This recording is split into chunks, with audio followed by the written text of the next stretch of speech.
एक नगर में कोई मनुष्य रहता था। कुछ समय के बाद उसकी पत्नी मर गई। उसकी लड़की का नाम टीना था। एक दिन उसने दूसरा विवाह कर लिया। उसकी सौतेली माँ टीना से स्नेह नहीं करती थी। पूरे दिन काम करके भूखी टीना सो जाती थी। सौतेली माँ की भी एक कन्या थी जिसका नाम सोनी था। कुछ दिनों के बाद उसके पिता की मृत्यु हो गई। अब तो टीना नामक कन्या की दुर्दशा होने लगी। यद्यपि पिता का एक विशाल भवन था, किंतु बालिका एक छोटी से कमरे में रहती। अन्य कक्षों में वह प्रवेश भी नहीं कर सकती थी। घर का सारा काम वही करती थी। सारा काम करने से वह कमजोर हो गई थी, परंतु किसी को कुछ भी नहीं कहती थी। एक दिन सौतेली माँ ने उसे लकड़ी लेने वन को भेजा। उसने विचार किया, अच्छा होता यदि इसे कोई भेड़िया खा जाता, लेकिन मारने वाले से बचाने वाला बलवान होता है। सौतेली माँ के दुख का एक कारण यह भी था कि टीना नामक कन्या सुंदर होती जा रही थी।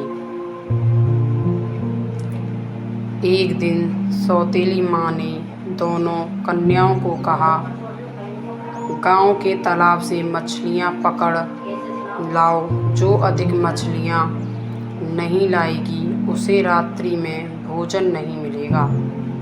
टीना नामक बालिका ने विचार किया, यह नियम केवल मेरे लिए लागू होगा। उसने प्रातःकाल से ही शाम तक अपनी टोकरी मछलियों से भर ली। भरी हुई टोकरी देखकर सोनी नामक बालिका ने कहा, हे बहन, तेरे मुख पर धूल लगी है, इस सरोवर में स्नान क्यों नहीं कर लेती। तब टीना स्नान करने गई। तब सोनी उसकी मछलियों से भरी टोकरी लेकर घर की ओर चल पड़ी। टीना विलाप करने लगी। कुछ समय बाद सरोवर से एक जलपरी निकली। उसने विलाप का कारण पूछा। बालिका ने सारी बात बता दी। जलपरी ने कहा, हे पुत्री, शोक मत कर। तेरी टोकरी में मैंने सुनहरी मछली डाल दी है, तो उसे अपने घर के पास वाले कुएं में डाल दे। वह तुम्हारी मन की इच्छा पूर्ण करेगी। उसने वैसा ही किया। वह मछली प्रतिदिन उसके साथ बातें करती थी। सौतेली माँ को शंका हुई। उसने टीना नामक बालिका को एक दिन बाहर भेज दिया। सौतेली माँ ने उस मछली को कुएं से निकाला और उसे खा गई। शाम को टीना कुएं के पास आई और मछली को पुकारा, परंतु कोई उत्तर न मिला। वह करुण विलाप करने लगी।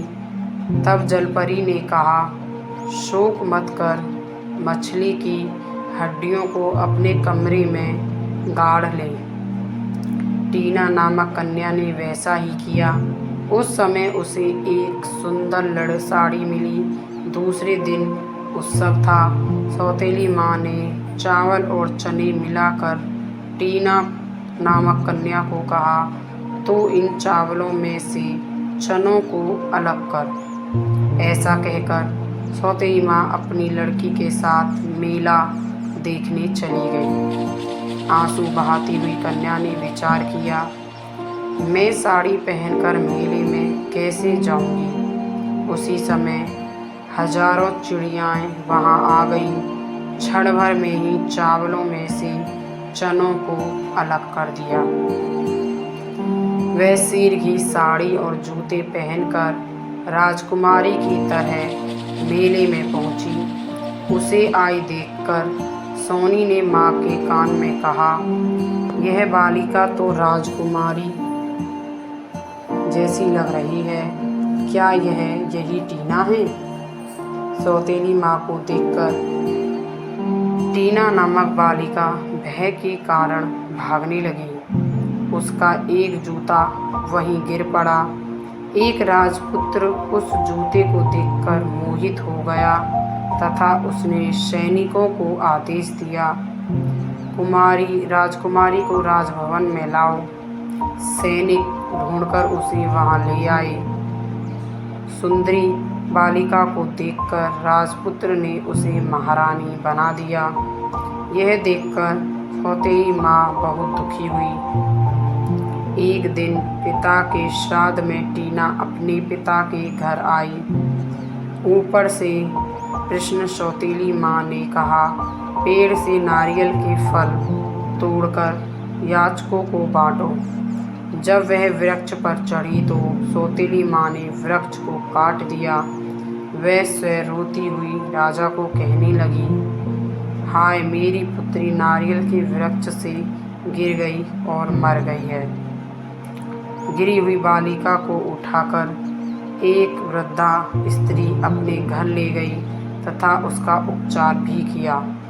कुछ दिनों के बाद वह स्वस्थ हो गई। इधर सौतेली माँ अपनी पुत्री को राजमहल ले गई थी तथा राजा को कहने लगी, मेरी पुत्री को महारानी बनाओ। राजा ने उसकी प्रार्थना स्वीकार कर ली। एक दिन राजा शिकार खेलने वन में गया। देखते देखते सर्वत्र अंधकार छा गया। उसी वन में कहीं दूर उसने एक जलते हुए दीपक को देखा। बहुत समय बाद वह वहां पहुंचा। राजा ने कहा, मैं यहाँ रात्रि में विश्राम करना चाहता हूँ। वृद्धा स्त्री ने राजा का स्वागत किया। वहाँ टीना को देखकर राजा को आश्चर्य हुआ और वह आनंदित भी हुआ। महारानी के मुँह से सौतेली माँ के द्वारा किया गया सारा वृत्तांत सुनकर राजा कुपित हुआ और सैनिकों को आदेश दिया कि महारानी की सौतेली माँ और उसकी पुत्री को कारागार में डाल दो। कारागार में पड़ी सौतेली माँ ने विचार किया, भगवान के घर देर है अंधेर नहीं।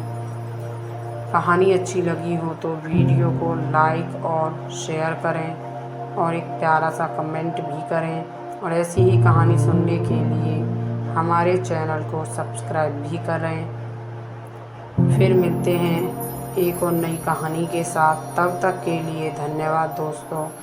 अपना ख्याल रखना।